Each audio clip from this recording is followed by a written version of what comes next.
Le prince qui ne sait pas qu'il est prince va se comporter comme un esclave.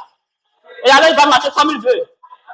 Mais le jour où il sait qu'il est prince, cette démarche va changer. Pas que c'est de l'orgueil, mais ça va changer automatiquement. Quand on va t'enlever ton travail, tu vas rester qui?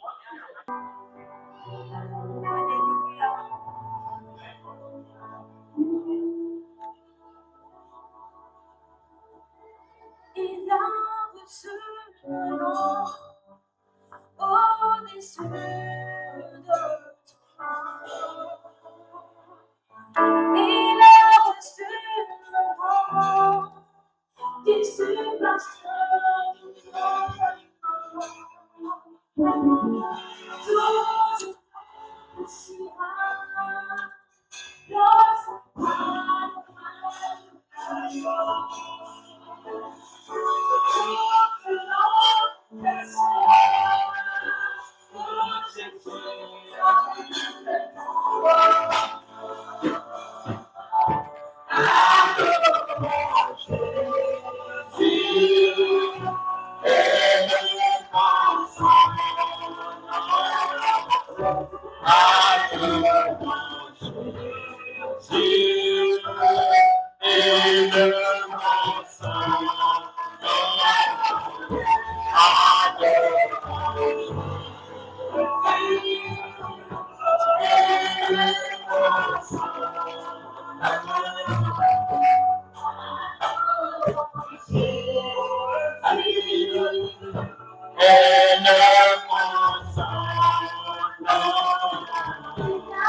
Alléluia.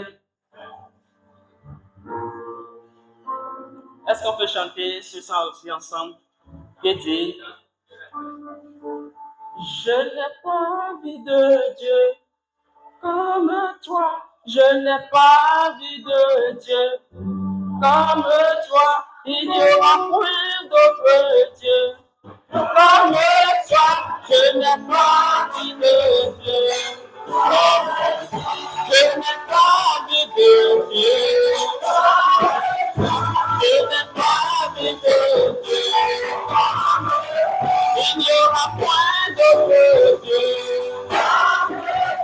Je n'ai pas envie de Dieu. Je n'ai pas envie de Dieu. Je n'ai pas envie de Dieu. Il n'y aura point d'autre Dieu. Oh, je n'ai pas envie de Dieu. Je n'ai pas envie de Dieu. Oh, je n'ai pas envie de Dieu. Il n'y aura point d'autre Dieu. Il n'y aura point d'autre Dieu.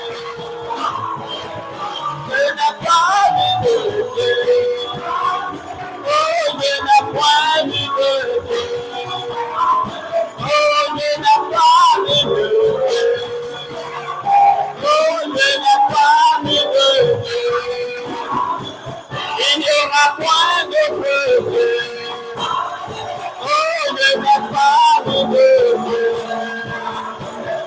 je n'ai point mis de Dieu. Oh, je n'ai pas mis de Dieu. Il n'y aura pas de Dieu. Oh, je n'ai pas mis de Dieu.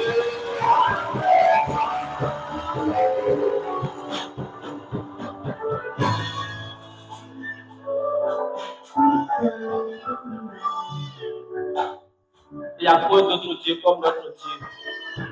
Et il n'y aura pas d'autre Dieu à part lui. Sa parole dit que avant lui, il n'y a point été formé de Dieu. Et c'est lui seul qui est Dieu. Et après lui, il n'y aura point d'autre Dieu. La parole dit qu'il s'appelle Je suis. Il n'est pas le Dieu du passé. Il n'est pas le Dieu du futur seulement aussi. Mais il est Dieu qui existe, il est le Dieu qui existe. La parole dit qu'il y a en lui, il n'y a point d'ombre de variation. Il est le même.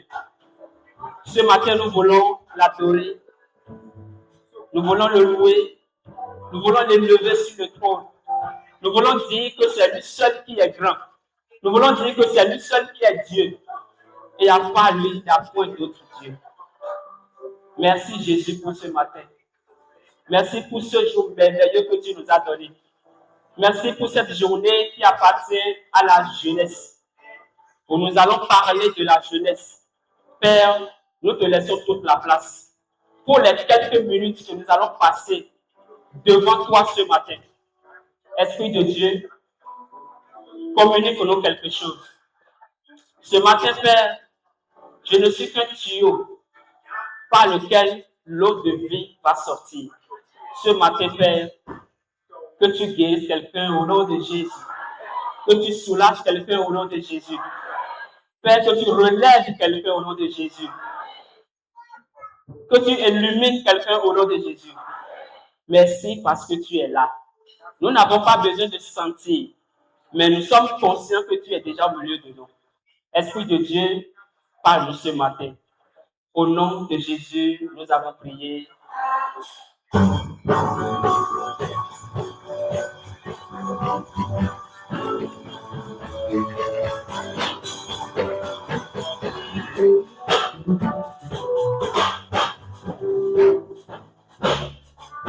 Alléluia. Gloire à Dieu. Est-ce que tu peux saluer celui qui est à côté de toi ou celle qui est à côté de toi? Il faut saluer. Même si c'est de la même maison, il faut saluer encore. Parce que l'œil de l'église, là, c'est différent. Il faut saluer. Alléluia. Quelqu'un dit excellence. Excellence.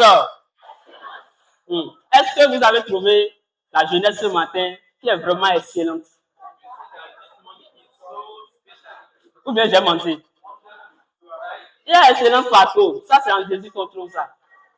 C'est pas dans le monde. Alléluia. Ce matin, nous sommes tellement heureux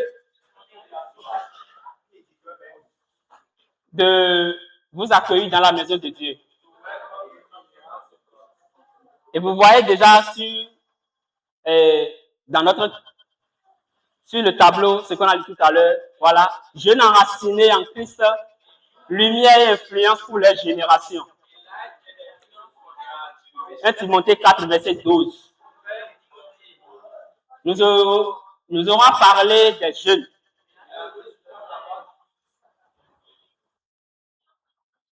Et il faut se poser des bonnes questions pour avoir des bonnes réponses. Et ce matin, nous allons nous poser des bonnes questions pour avoir des bonnes réponses. On ne va pas parler seulement. On peut dire simplement, Dieu veut que nous soyons des jeunes modèles, enracinés. Et ce matin, je peux même dire, soyons des jeunes modèles. Soyons des modèles en parole, en pureté, en amour, en piété. Mais, quelqu'un dit mais. On ne va pas simplement dire ça. On va creuser un peu. On va se poser des bonnes questions pour avoir des bonnes réponses. Le vendredi passé, le révérend nous a détaillé un peu le thème pour les jeunes qui étaient là avec les adultes. Le révérend en a parlé vraiment. Donc ce matin, je ne vais pas aborder dans le même sens que lui. Si nous voyons notre thème, on dit jeunes enracinés en Christ, lumière, influence pour leur génération. On parle déjà des jeunes qui sont mûrs. Celui qui est mature. Est-ce qu'on peut avoir le verset? 1 Timothée 4, verset 12, qui dit que personne ne méprise ta jeunesse, mais sois un modèle pour les fidèles, en parole, en conduite, en charité, en foi, en pureté. Et ce matin, moi, je vais poser une question. Dans notre verset là, on dit que personne ne méprise ta jeunesse. Comment ça va se passer? On va mépriser ta jeunesse. Qu'est-ce qui va se passer jusqu'à ce qu'on va mépriser ta jeunesse? Et nous avons dit, sois un modèle pour les fidèles. Être modèle, c'est déjà le résultat. Je ne vais pas m'attarder sur ça aujourd'hui. Parce que nous avons tellement parlé de ça dans la semaine. Comment est-ce que c'est arrivé et on t'a méprisé? Comment on peut mépriser la jeunesse de quelqu'un? Et ce matin, je vais commencer déjà par dire 2 points. Pour être méprisé, c'est que toi-même, tu t'es déjà méprisé.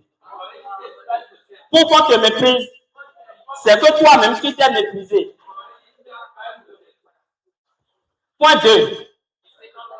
Pour être modèle, il faut d'abord être modélé.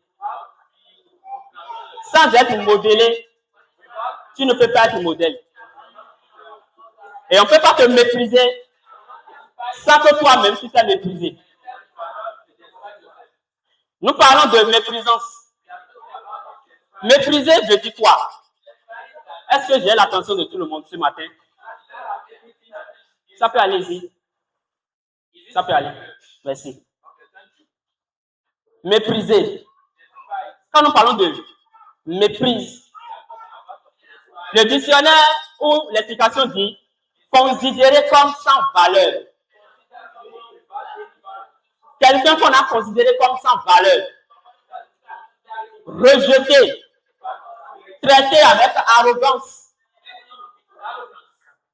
Donc quand nous parlons de méprisance, c'est qu'on t'a ignoré. C'est qu'on t'a considéré comme quelqu'un qui n'a pas de valeur. Mais ce matin, posons-nous la question.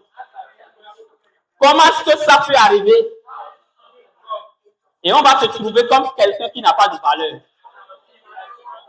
On dit souvent que l'image que nous donnons de nous-mêmes, ou que nous avons de nous-mêmes, c'est ce qui fait que les gens qui sont dehors, celui qui nous regarde, nous considèrent. C'est-à-dire l'image que tu as de toi, c'est cette image-là que quelqu'un d'autre aura de toi-même. Alléluia. Si tu as une mauvaise image de toi-même, celui qui est là-bas aura une mauvaise image de toi.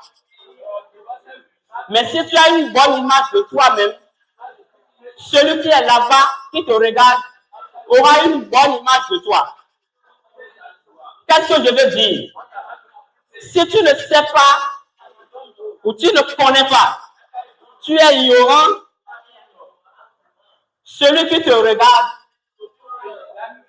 te regardera comme quelqu'un d'ignorant. Alléluia. Est-ce que tu sais qui tu es? C'est de ça que je veux parler. Pour qu'on ne te méprise pas là, il faudrait que toi d'abord, tu arrives à te connaître, ne pas te laisser. Et alors, celui qui est là-bas te connaîtra. Gloire à Dieu. Est-ce que les jeunes sont là ce matin? Notre sang est chaud, hein. On sait, nous sommes des jeunes. Alléluia. Si quelqu'un est là et qu'on parle, il veut dormir, on peut faire comme ça. Quelqu'un à côté de nous. Je ne dis pas à tout le monde, les jeunes, il faut surveiller les jeunes pour nous, s'il vous plaît. Gloire à Dieu. Et si nous parlons de modèle, c'est quelqu'un qu'on peut imiter. Celui qui est exemple. Celui qu'on peut suivre. Et comme je l'ai dit, c'est déjà le résultat. Je ne vais pas aller là-bas. Parce que si tu arrives à te connaître, tu peux déjà facilement arriver à être modèle. Est-ce que je peux poser la question ce matin à un jeune de son identité? Ton identité. En frère Christian, je peux vous poser la question. Qui êtes-vous? Vous êtes un chrétien. Waouh. Il a dit, je suis un chrétien. Je peux poser la question à autre personne. C'est ça là. Qui êtes-vous? Vous êtes une chrétienne. Waouh. Je vais encore piocher. Je vais piocher. Non, je dis c'est jeune. On va parler. Qui êtes-vous? Vous êtes chrétienne. Chrétienne.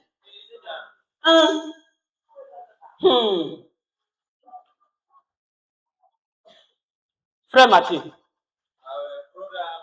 Qui êtes-vous? Vous êtes chrétien. Allez, je vais le caméra.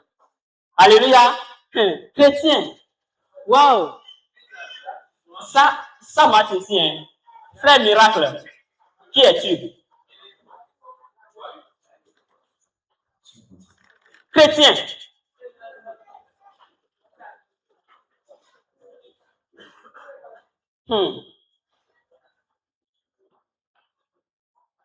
Président, frère Franco, qui êtes-vous? Je suis Franco, technicien. Il est Franco, il est électricien autoroute. Il est Franco, c'est lui là, c'est Franco, il est.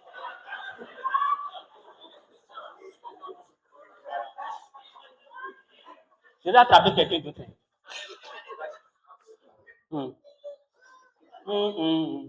Hein, sœur, attention, qui êtes-vous?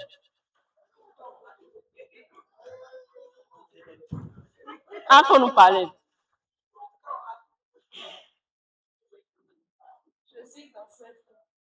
Elle est dans sous Esther. Elle là, c'est dans sous Esther. Elle est. Voilà. Donc, qui on va prendre maintenant? Je vais prendre un adulte. Je vais prendre un papa et une maman. Je vais prendre le président. Qui êtes-vous? Je suis un enfant de Dieu, celui pour qui Dieu a payé le prix cher pour qu'il devienne comme Dieu. Ah, ça c'est trop, hein. Je ne peux pas résumer. Il est enfant de Dieu, celui pour qui Jésus est mort bien à la croix. Je vais prendre une maman au hasard. Excusez-nous. Hein. Excusez-nous. Je vais piocher au hasard. Il y a une maman là. Maman.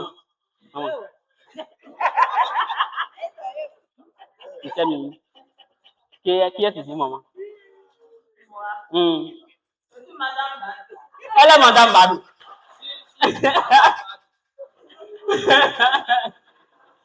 Elle est Madame Badou. Alléluia. Elle là, c'est Madame Badou, elle est. Et notre président là, elle est Franco Amadou. Elle là, c'est technicien ou bien technicien, non? Ou bien électricien. C'est ça, lui, l'est. Gloire à Dieu. Est-ce que tout ce que nous avons cité là, tous ceux-là, si nous regardons très bien, qu'est-ce qui nous définit vraiment? Qu'est-ce qui te définit? Qu'est-ce qui te définit vraiment? Alléluia. Qu'est-ce qui te définit dans tout ce qu'on a cité? Est-ce le travail? Est-ce ton nom? Si c'est le nom, il y a plusieurs personnes qui s'appellent Franco. Donc, ça ne vous définit pas. Mon nom ne me définit pas. Si c'est le travail, ça ne me définit pas. Et alors, on peut me mépriser vraiment. Alléluia. Si je dis chrétien ou chrétienne, c'est un nom phare. Bon, tout le monde connaît. Les chrétiens, on peut t'appeler dedans, les chrétiens. Mais toi là, tu es qui? Si on t'enlève tout, tu vas rester qui? C'est à partir de là que personne ne peut jamais arriver à te mépriser parce que tu connais qui tu es. Qu'est-ce que tu as pris pour te définir toi-même? Si c'est mon travail, si je dis que je suis un président, un électricien, bon, j'ai pris l'exemple à donner. L'électricien, il y a trop d'électriciens, plus performants. Si je dis que je suis un mécanicien ou un maçon, il y a trop de mécaniciens ou de maçons, plus performants que moi, plus connus que moi. Alors ça ne me définit pas. Je vais rester dans l'anonymat toute ma vie. Mais il y a une seule chose qui te définit. Et ça, personne ne peut t'enlever. Et ça, tu es spécial. Toi seul. Alléluia. Nous avons donné notre vie à Jésus. Nous croyons en Jésus. Nous venons à l'église. On nous dit ce matin, sois un modèle. Et que personne ne te méprise. Si personne ne va me mépriser, je dois arriver moi-même à ne pas me mépriser. Si je ne connais pas mon identité, je vais marcher comme n'importe qui. Si je ne connais pas, je ne sais pas qui je suis, je peux marcher comme un vaurien. Alléluia. Le prince qui ne sait pas qu'il est prince va se comporter comme un esclave. Et alors il va marcher comme il veut. Mais le jour où il sait qu'il est prince, ses démarches vont changer. Pas que c'est de l'orgueil, mais ça va changer automatiquement. Parce qu'il sait qu'il est prince. Qu'est-ce que tu as pris pour te définir? Est-ce que c'est ton travail? Si par exemple tu dis que je suis une femme, tu n'es pas que la seule femme. Il y a trop de femmes plus belles que toi. Il y a des hommes plus beaux que toi. Donc ça ne te définit pas. Et alors les gens peuvent te mépriser. Parce que tu es mélangé parmi les gens. Mais il y a une seule chose qui est propre à toi. Tu arrives à connaître celui que tu es. Est-ce que tu connais qui tu es?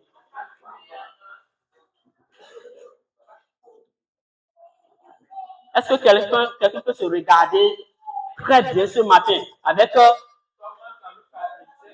vérité et te dit la vérité? Est-ce que je me connais? En tant qu'enfant de Dieu, ou là où je suis, je me connais. L'identité nous définit. Et quand tu arrives à connaître ton identité, personne ne peut te mépriser.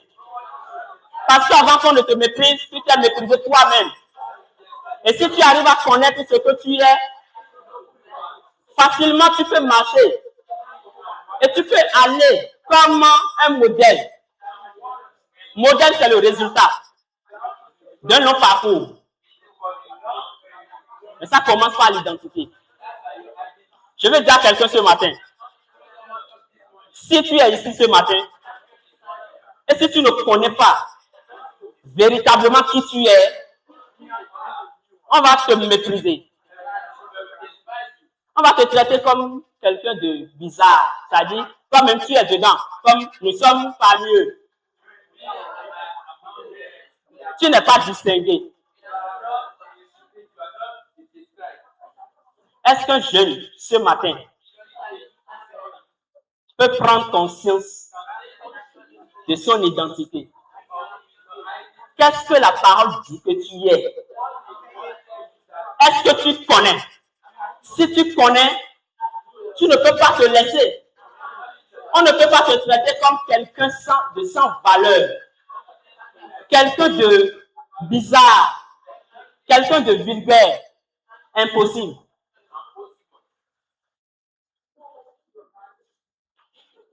Et c'est ça, aujourd'hui, qui nous tue. On laisse côté identité et tout le monde travaille. Alors que dans le travail, les gens sont plus performants que toi. Tu n'es pas distingué. Tu cours et tu es en train de chercher ce que tout le monde est en train de chercher, l'argent. L'argent. Les gens sont plus riches que toi. On ne te connaît pas, ça ne te définit pas. Non. Durant toute ta vie, tu ne peux jamais être riche plus que quelqu'un. Non, les gens étaient riches. Tu peux avoir l'argent. Mais tu ne peux pas dire que j'ai l'argent plus que tout le monde dans le monde. Hein? Tu es sûr? Alors là, tu resteras toujours dans l'anonymat. Et on va te mépriser. Voilà. Tu es qui? Quand on va enlever ton nom, qu'est-ce qui va te rester? Quand on va t'enlever ton travail, tu vas rester qui? Quand on va t'enlever seulement cet honneur, ou bien c'est une honneur, dis-nous, ou bien un honneur, que tu as, tu vas rester qui?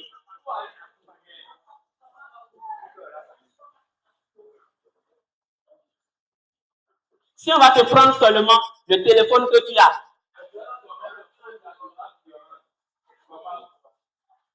tu vas rester qui?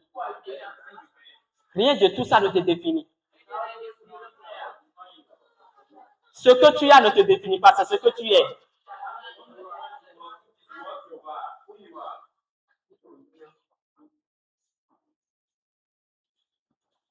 Ce matin, la parole dit à quelqu'un qu'il y a des choses sur lesquelles il ne faut jamais douter. Il ne faut jamais discuter. Tu ne peux pas contester ou tu ne peux pas douter sur ton identité. Impossible. Et si tu ne connais pas ton identité, qui es-tu alors dans le monde? Ça veut dire que tu es venu dans le monde, tu vas te marier, tu vas avoir un travail, tu vas faire des enfants, tu vas mourir. Tu ne vas laisser aucune histoire. Ça va passer. Parce que les hommes oublient très vite. On va t'oublier. Alors, dans le tombeau là-bas, là, qu'est-ce que tu as laissé? Et on va dire que cette personne qui était parmi nous, il était telle personne.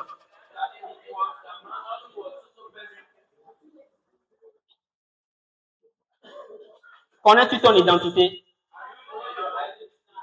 Qu'est-ce que la Bible a dit de toi? Dans Jean 1, verset 12, qu'est-ce que la Bible dit? Je suis là ce matin pour nous rappeler un peu certaines choses sur notre identité, notre prise de conscience.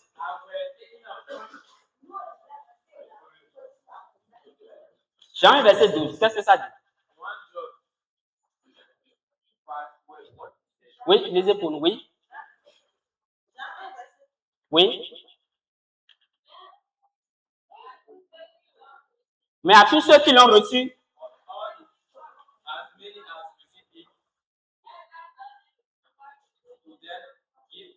À tous ceux qui l'ont reçu, à ceux qui croient en son nom, elle a donné le pouvoir de devenir enfants de Dieu. Lesquels sont nés, oui. Oui. Non, de la volonté du sang, oui. De la chair, oui. Oui. Mais de Dieu. Si tu crois en Jésus, tu deviens enfant de Dieu. Est-ce qu'un jeune peut se dire ça ce matin? Je suis enfant de Dieu. C'est ça qui te définit. C'est pas ton travail. Je suis enfant de Dieu. Et la parole dit que le fait que tu sois enfant de Dieu, ce n'est pas que ton papa a voulu et tu es devenu enfant de Dieu. Ce n'est pas que ta maman a voulu que tu es devenu enfant de Dieu. Ce n'est même pas que quelqu'un a eu la volonté et tu es devenu enfant de Dieu. Mais c'est de Dieu lui-même. Ça veut dire, quelqu'un n'a pas négocié pour que tu deviennes enfant de Dieu. Et alors, ton salut ne dépend pas de quelqu'un.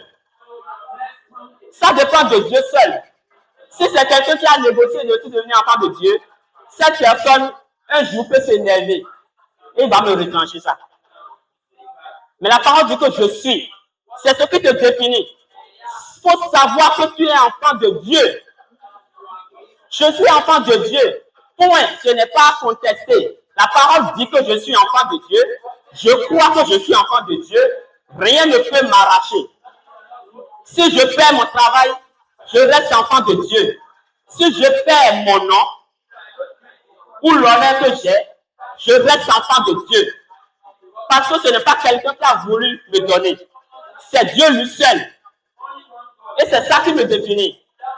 Quand tu sais que tu es enfant de Dieu, tu ne peux pas marcher comme quelqu'un de vulgaire ou bien quelqu'un qui est errant dans la vie. Parce que tu sais que tu es enfant de Dieu. Tes démarches vont changer. Et quand tu vas marcher comme un prince avec assurance. Parce que tu sais que c'est le roi des rois qui a dit que je suis son enfant. Je suis enfant de celui qui a créé le ciel et la terre. Vous voyez un peu ça? Est-ce que vous arrivez à réfléchir un peu sur ça? Dieu qui a créé le ciel et la terre, qui a donné l'air, dit que tu es son enfant. Et personne ne peut l'arracher. Personne ne peut discuter sur ça. C'est ce que tu es.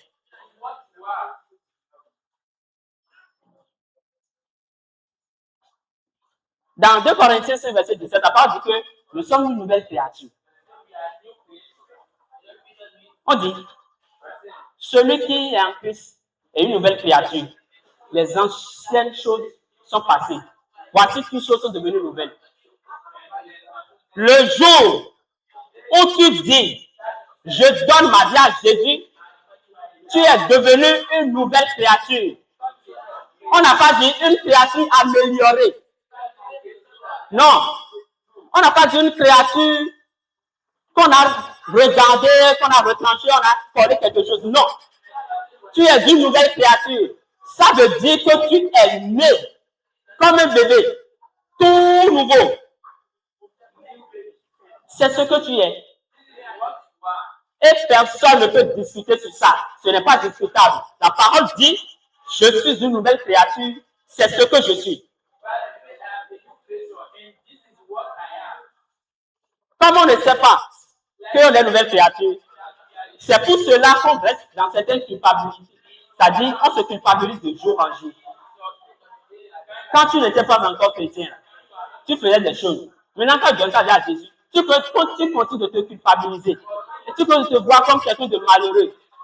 Alors que la parole dit que tu es une nouvelle créature. Je disais quelque chose à mes adolescents la fois passée. Je disais qu'une prostituée qui donne sa vie à Jésus, dans sa nature spirituelle, est devenue vierge. C'est-à-dire Dieu ne la regarde plus comme une prostituée. Elle est devenue une nouvelle créature. Point. Et je vais te dire ce matin, quel que soit tes péchés ou ce que tu as fait par-ci, par-là, Le jour où tu donnes ta vie à Jésus, la parole dit, tu es devenu une nouvelle créature. Tous tes péchés sont effacés, sont pardonnés. Devant Dieu, tu es devenu vierge. Et à partir de là, Dieu te regarde comme son enfant. Quelqu'un qui l'a aimé. Quelqu'un pour qui Jésus est mort sur la croix. C'est pourquoi, dans certaines choses, je fais ma bouche souvent. Parce que la prostituée que tu regardes là, et tu la classes là, le jour où elle va donner sa vie à Jésus, elle va te dépasser ici. Elle va te dépasser. Parce que la parole dit, celui à qui on a pardonné un peu de péché a un peu d'amour. Mais celui à qui on a pardonné beaucoup de péché a beaucoup d'amour. Il est mieux de prier et d'aimer prier pour cette personne que de la critiquer ou de classer. C'est pourquoi aimons-nous. Soyons un, aimons-nous. Cette prostituée-là va donner sa vie à Jésus. Comme elle est devenue une nouvelle créature, elle va se marier, va trouver un bon mari. Elle va faire le mariage. Elle aura un bon foyer. Elle va évoluer. Sa vie va impacter. Parce qu'elle sait qu'elle est devenue une nouvelle créature. Toi qui étais toujours dans la maison de Dieu là, tu te vois comme, je suis là, Dieu devrait me faire, je suis là. L'autre là, elle sait que ce qu'elle a fait là, Dieu ne peut jamais arriver à la pardonner. Et le fait que Dieu l'a pardonné, elle aura tellement de zèle. La Bible dit, les prostituées nous dévanceront dans le royaume des cieux. Écoutez très bien. Le fait que j'ai donné cet exemple pour nous dire la profondeur de ce que nous sommes en Christ. Ça efface tout. Peu importe les gens que tu as tués dans ta vie, ça efface. Et tu reprends ta vie à zéro devant Dieu. C'est ce que tu es. Est-ce que quelqu'un peut dire à quelqu'un, ne te culpabilise plus? Ne te regarde plus comme un malheureux. Mais tu es une nouvelle créature. Alléluia. Dieu ne te condamne pas. Dieu t'aime. Ce matin, je veux te dire que tu n'es pas n'importe qui. Tu es spécial. Alléluia.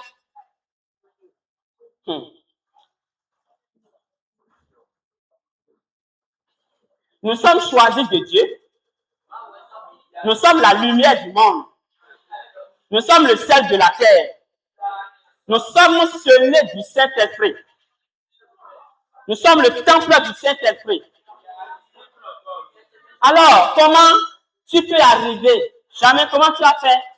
Et tu peux dire que dans ma vie, je n'ai personne. Hein? Et un jeune peut dire, moi, je n'ai personne dans ma vie. Tu vois, je suis seul. Tout le monde m'a laissé, je suis seul. Alors que la Bible dit, le jour où tu donnes ta vie à Jésus, là,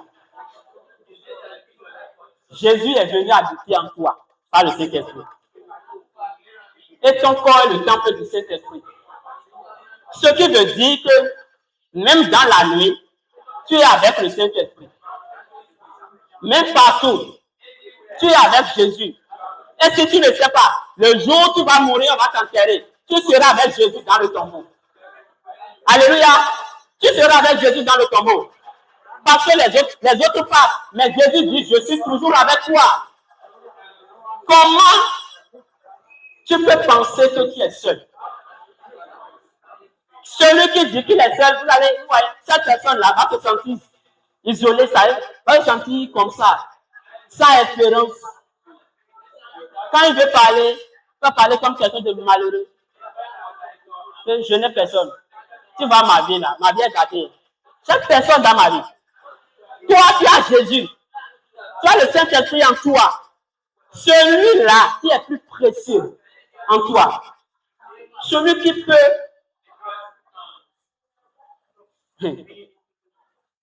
Celui qui peut faire toutes choses. Tu l'as en toi et tu dis, je suis seul.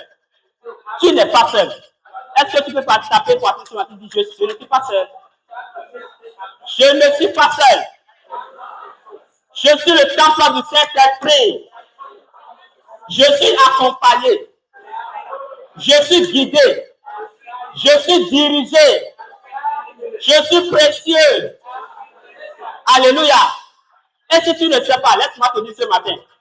Le jour où tu donnes ta vie à Jésus, Dieu t'a donné un ange spécial qui est pour toi. L'ange là, quand tu appelles ton nom. Je suis Roland. On appelle Roland. L'ange se présente. Parce que c'est l'ange que Dieu m'a donné. Mon ange est toujours avec moi. Et tu dis que tu es seul. Si dans tout ça tu ne te connais pas, on va te mépriser. On va te traiter comme sans valeur. Et ta vie va finir comme ça. Ne te glorifie pas parce que tu as un travail. Ne te glorifie pas parce que tu as un poste ou un niveau d'études. Jamais. Ne te glorifie même pas parce que on t'a donné un nom. Jamais. Jamais. Glorifie-toi parce que tu es enfant de Dieu. Parce que le ciel te connaît. Les autres, malgré leur richesse, ne sont pas connus par le ciel. Non. Mais la parole dit que toi, le ciel te connaît. Dieu te connaît. Si celui qui a créé le ciel et la terre me connaît, alors, qu'est-ce qui reste? Je vais vous expliquer pour finir ceci. On a dit sceller. Dans le livre d'Éphésiens, la parole dit vous avez été scellés du Saint-Esprit. Qui connaît? Qui peut nous expliquer un peu la profondeur de ça? Quand on dit sceller quelque chose. Sceller quelque chose. Mettre un sceau. Mettre un sceau sur la chose. Ce que personne ne peut violer. Ce que personne ne peut venir voler. Quand on dit on a scellé cette maison ou la porte là, personne ne peut rentrer dedans. Non.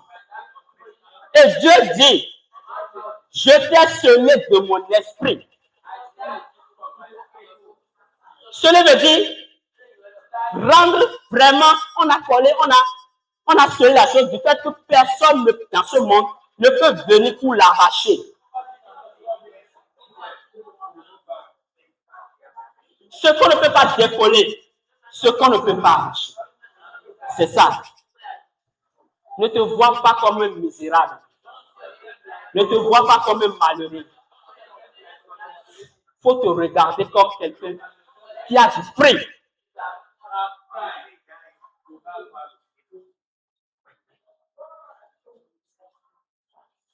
Et quand nous parlons de modèle,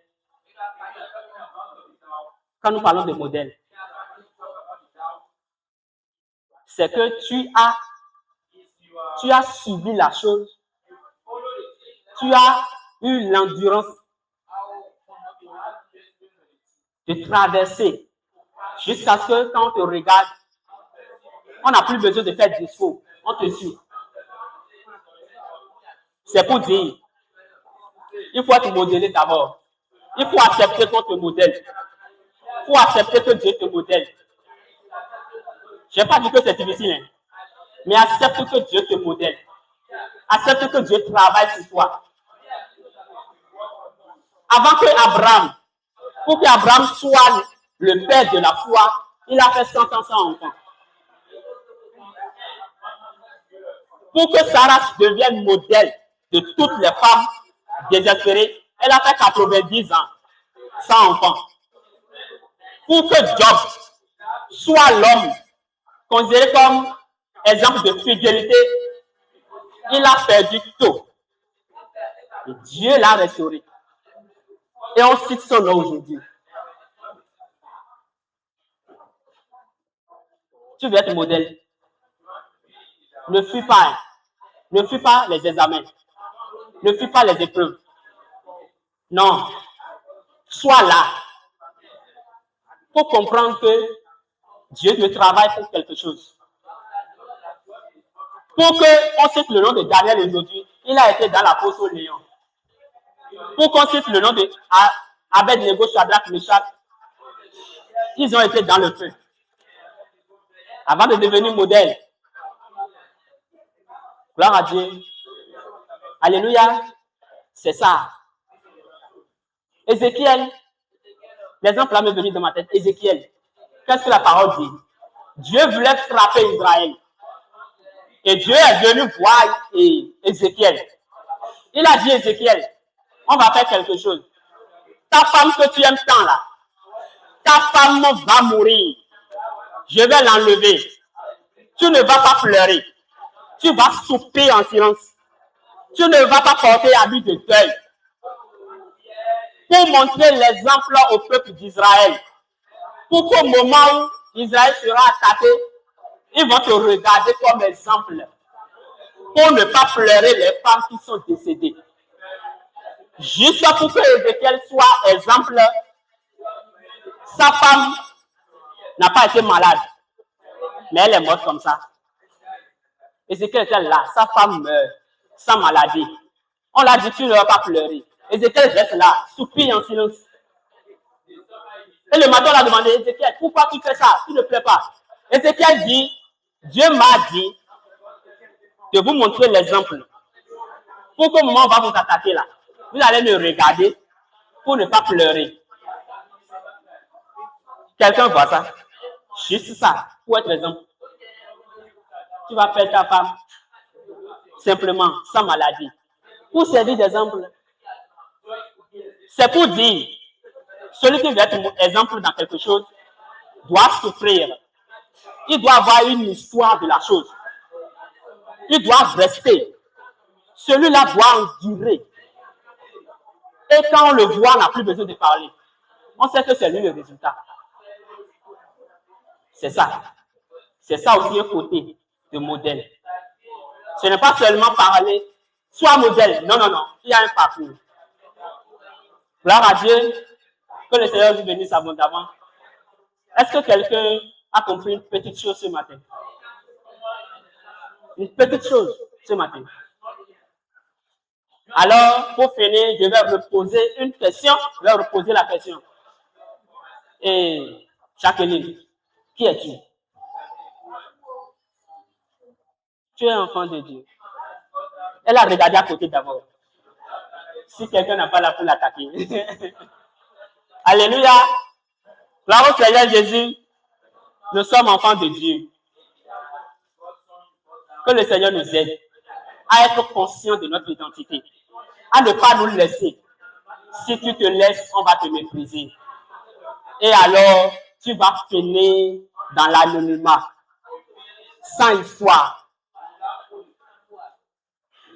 Est-ce qu'on peut se lever et prier?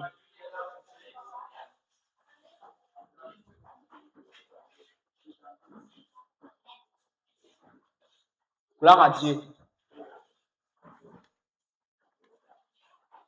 Ce matin, tu vas dire juste, Seigneur, je veux te remercier pour ce que tu m'as dit ce matin. Tu m'as parlé de mon identité. Tu m'as parlé de ce que je suis en toi. Tu m'as parlé de mon identité. Tu m'as dit que je suis précieux. Tu m'as dit que je ne suis pas n'importe qui. Tu m'as dit que j'ai du prix à tes yeux. Merci pour cette parole ce matin. Prie au nom de Jésus. Merci Jésus pour la grâce.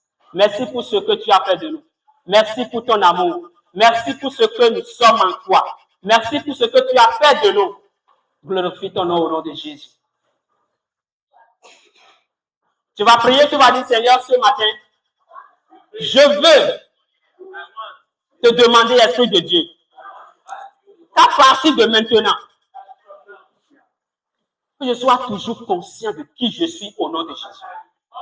Que je ne me confie pas dans mon travail, je ne me confie pas